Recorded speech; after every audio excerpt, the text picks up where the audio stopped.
परिचय। इस समय गर्मियों की छुट्टियां हैं। दोस्त कैरम खेलने के लिए मोहित के घर इकट्ठे हुए हैं। खेल के दौरान बिजली चली गई। खेल पूरा करने के लिए मोहित जाकर जलती हुई मोमबत्ती ले आया। सभी ने जलती हुई मोमबत्ती देखी थी, लेकिन आज नाचती हुई ज्वाला काफी रोचकता से देख रहे थे। चर्चा करने के लिए ज्वाला एक रोचक विषय है। इस पाठ में हम ज्वाला और ईंधनों के बारे में चर्चा करेंगे। उद्देश्य। इस पाठ के अंत में आप निम्न करने में सक्षम हो जाएंगे। ज्वाला की संरचना की व्याख्या करना, ईंधन और ईंधन क्षमता को परिभाषित करना, ईंधन जलने के हानिकारक प्रभावों की व्याख्या करना। ज्वाला।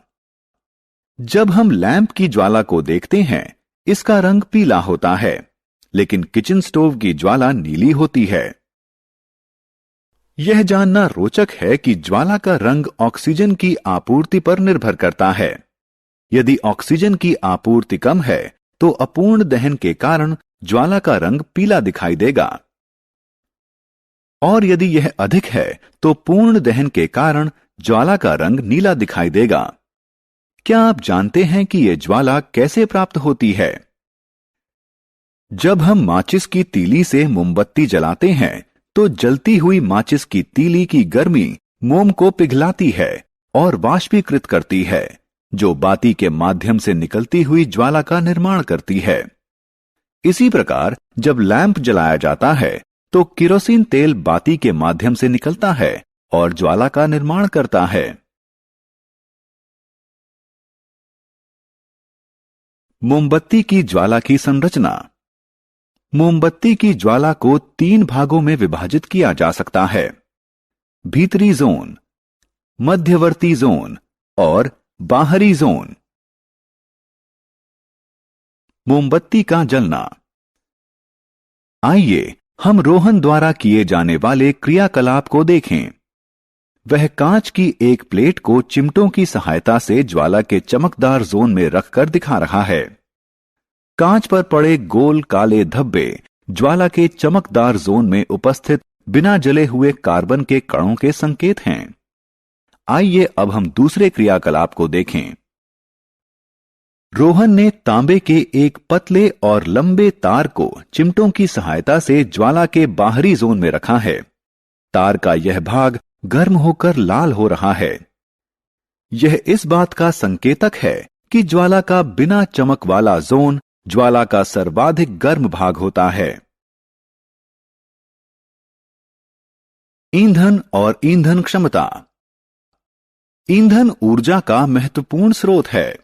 हम कार चलाने के लिए पेट्रोल या डीजल, भोजन पकाने के लिए एलपीजी, हवाई जहाज उड़ाने के लिए क्रूड ऑयल, उष्णता प्रदान करने के लिए लकड़ी का इस्तेमाल करते हैं। ये सभी ईंधन हैं। सभी ईंधन निर्बाध रूप से नहीं जलते हैं। ईंधन क्षमता इसके ऊष्मीय मान द्वारा निर्धारित होती है। ऊष्मीय ऊर्जा की वह मात्रा जो 1 किलोग्राम ईंधन के पूर्ण रूप से जलने पर उत्पन्न होती है, इसका ऊष्मीय मान कहलाती है, और इसे किलो जूल प्रति किलोग्राम इकाई में व्यक्त किया जाता है।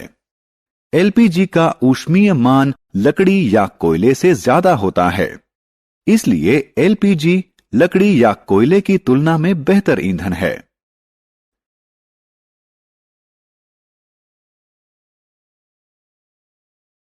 ईंधन जलने के हानिकारक प्रभाव। ईंधन महत्वपूर्ण है, लेकिन ईंधन की अत्यधिक खपत के कारण पर्यावरण पर हानिकारक प्रभाव पड़ते हैं। वाहनों और उद्योगों से उत्सर्जित होने वाले धुएं में बिना जले हुए कार्बन के कण होते हैं, जो वायु प्रदूषण का कारण हैं। यह सलाह दी जाती है कि जिस कमरे में कोयला जल रहा हो, वह कमरा बंद करके कभी ना सोएं, क्योंकि कम ऑक्सीजन के कारण कोयला पूर्ण रूप से नहीं जलेगा। इसके परिणाम स्वरूप जहरीली कार्बन मोनोऑक्साइड गैस अवमुक्त होगी, जिसके कारण उस कमरे में सोते हुए व्यक्ति की मृत्यु हो सकती है। ग्लोबल वार्मिंग और अम्ल वर्षा। हमें ग्लोबल वार्मिंग के प्रति जागरूक होना चाहिए। इसका प्रमुख कारण कार्बन डाइऑक्साइड है। कार्बन डाइऑक्साइड की बढ़ी हुई सांद्रता का कारण ईंधन की अत्यधिक खपत है। ग्लोबल वार्मिंग के कारण पृथ्वी के तापमान में वृद्धि होती है। इसके परिणाम स्वरूप ध्रुवीय ग्लेशियर पिघलकर समुद्र के जल स्तर में वृद्धि करेंगे। इसके कारण विश्व के निचले हिस्सों में बाढ़ आ जाएगी। वायु प्रदूषण का अन्य हानिकारक प्रभाव अम्ल वर्षा है। ऐसा वर्षा जल जिसमें उद्योगों और पेट्रोल इंजनों से अवमुक्त होने वाले सल्फर व नाइट्रोजन के ऑक्साइड घुली हुई अवस्था में मिश्रित होते हैं। यह त्वचा, मिट्टी, खड़ी फसलों और इमारतों के लिए अत्यधिक हानिकारक हो सकता है। कुछ तरीके हैं जिनके द्वारा हम उपयुक्त ईंधन का चयन करके पर्यावरण पर पड़ने वाले नकारात्मक प्रभावों में कमी ला सकते हैं। इसका सर्वश्रेष्ठ उदाहरण ऐसे कार, बस और ऑटो रिक्शा हैं जो पेट्रोल के बजाय कंप्रेस्ड नेचुरल गैस यानी सीएनजी से चलते हैं। सीएनजी एक साफ और सस्ता ईंधन है। सारांश। आइए हमने जो कुछ सीखा है उसे संक्षेप में दोहराएं। ज्वाला के 3 भाग होते हैं: काला जोन, चमकदार जोन और बिना चमक वाला जोन। ईंधन के अपूर्ण दहन के कारण जहरीली कार्बन मोनोऑक्साइड गैस उत्पन्न होती है। वायु में कार्बन डाइऑक्साइड की सांद्रता बढ़ने के फलस्वरूप पृथ्वी के तापमान में वृद्धि होती है।